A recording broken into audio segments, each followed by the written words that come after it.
About 40,000 times per second. That's how often you, me, and the rest of the world combined uses this little search bar.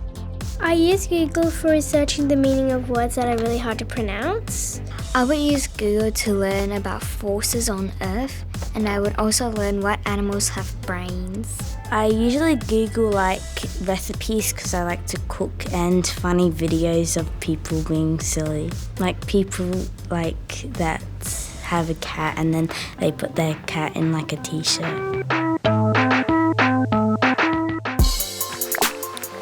Okay, our searches aren't always that serious, but more than 90% of Australians online have come to depend on Google to help us to find out about, well, pretty much everything.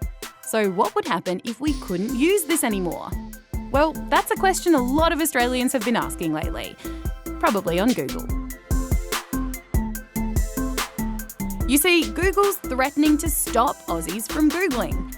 It's all because of a new set of rules the Australian government wants to bring in, which would make Google and Facebook pay to show people news.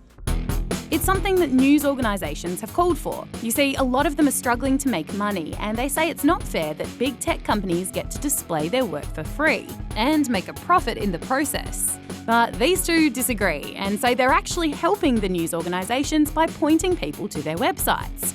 Google also says the new laws could actually mess with how search works. The News Media Bargaining Code would break how Google search works in Australia.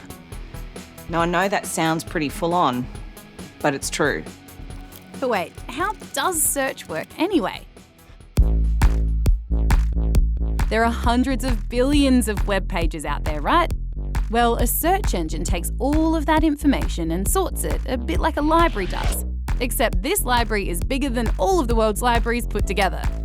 It then uses algorithms, which are like rules a computer can be programmed to follow to help it solve problems, to sort through that library to find the most relevant, useful results for what you're looking for. Of course, it all happens in a fraction of a second. But like I said earlier, Google isn't the only one that can do this.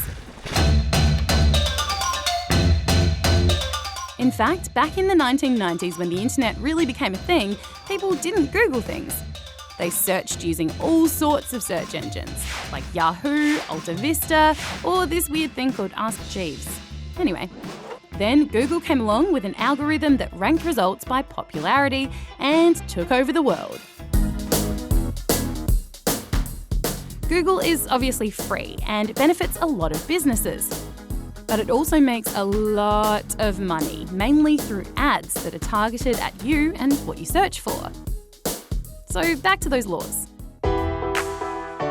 Google reckons if news organisations start charging to display results, other companies could follow, and we could end up with a search engine that displays the wealthiest web pages, not the best ones.